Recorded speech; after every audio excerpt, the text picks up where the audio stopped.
What's going on, guys? Welcome back to another episode of Trick 10s. It is May 1st and this weather is just crazy. I mean, last May it was 85, 90 degrees. Tonight it's 50 degrees. It's only been a high of 60 for the past couple of days. We've had some crazy storms. Last night we had a severe thunderstorm warning. Tornadoes, they touched down about 20 miles from here, just ripped completely through a bunch of houses out in Virginia Beach, tore them to shreds. I mean, big mansions right by the water. Thankfully, I don't think there was any casualties, but it's just been insane. And obviously I got the creature right here. Now the creature came back because the creature had a mishap.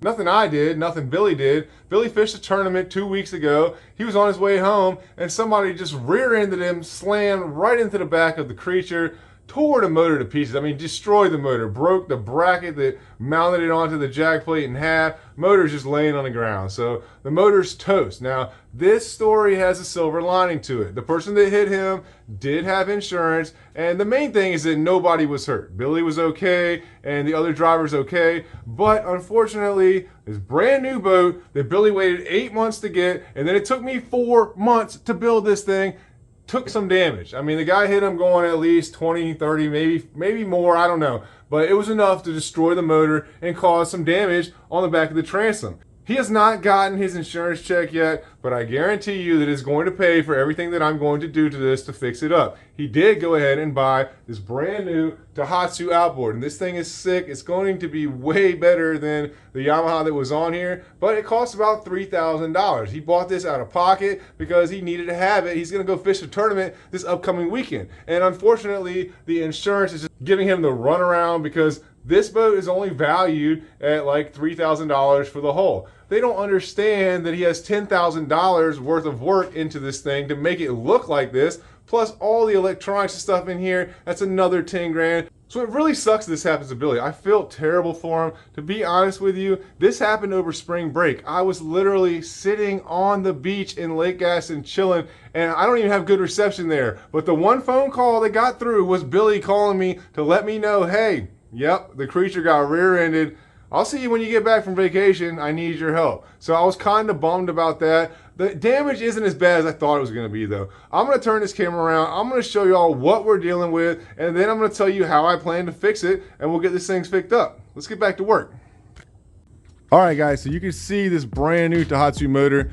This thing is sick. This is one of these 9.9s. They have some little upgrades in them, so they are quick and they are very, very fuel efficient. And on top of that, they don't make any noise at all. Lots of power. Everybody's running these things in the Suzukis, and they're just sweet motors. I mean, they cost a little bit of money, but for a boat like this, this motor is what he needed. I wanted him to get this motor originally, but it just wasn't in the budget. So the silver lining is he's gonna get some stuff that he wanted to get originally. The downside is he's gonna have to deal with the fact that he's still gonna have some dents up in this hull.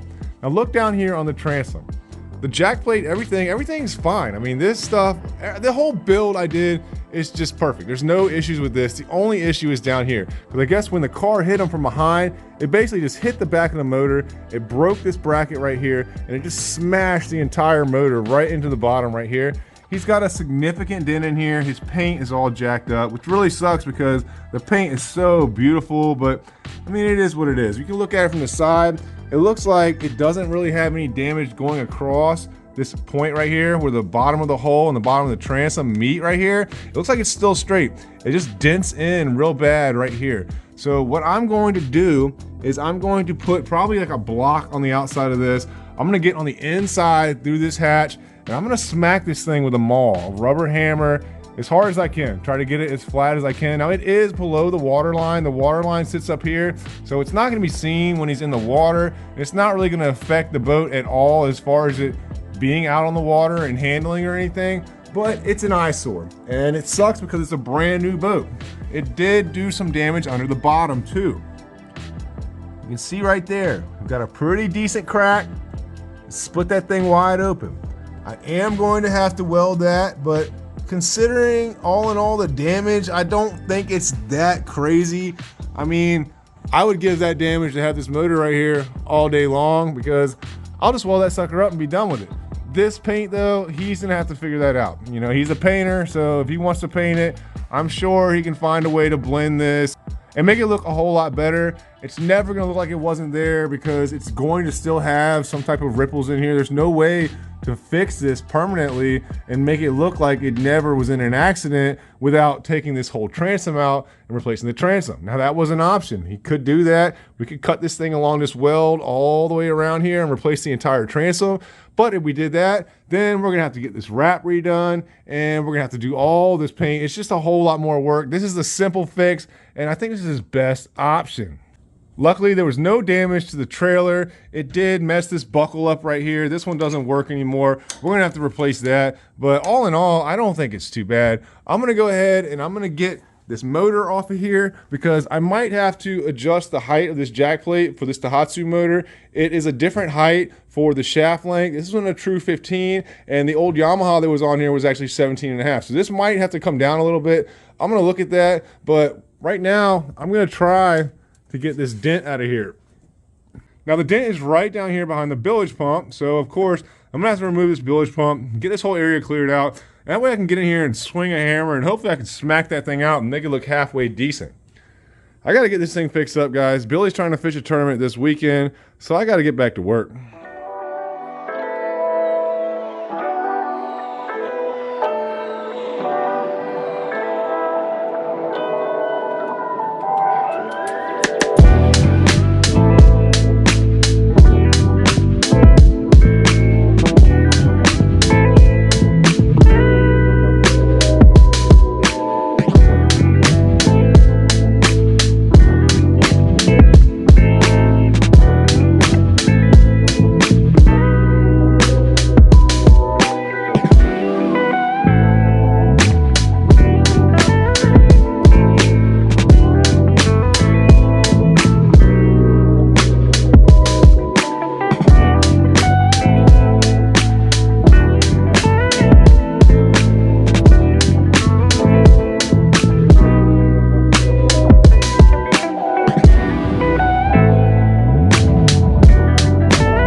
All right, so I got the crack in the bottom of the hole welded up. I welded it from the bottom first, and then I came back and welded it from the top inside of this back transom storage area. Now I gotta adjust this jack plate. This jack plate has got to come down about 3/4 of an inch. When I measured it, it was sitting 1 3/4 of an inch above the bottom of the hole to the bottom of the cavitation plate. Now it might be all right there, but he's still got to break this motor in. So I'm going to drill another hole into this jack plate. I'm going to drop it down about 3/4 of an inch. That will put the bottom of the cavitation plate to the bottom of the hull at 1 inch. And I think that's optimal for what he wants to do until he breaks his motor in. Now, if we can play around with it, once he gets this thing broken in and we can see what top speeds we're getting, we're going to have to adjust the prop probably.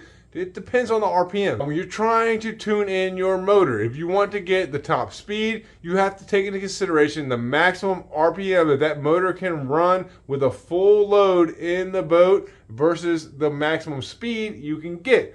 So if you're not running at the maximum RPM, then you might have to change the prop. So I know that this thing needs to drop down at least 3/4 of an inch. That way he'll be able to break this thing in and get a good feel for it. We can always bring it up later if we want to, but I think that that's a good spot for him to break this motor in. So what I'm gonna do is pull this jack plate off here. I'm gonna drill some new holes in it. I'm gonna drop it down. I'll put this motor back on here. I'm gonna get this boat back to Billy because he's fishing a tournament this weekend. I want him to have a couple of days before then to try to break the motor in and see how it runs. Let's get back to work.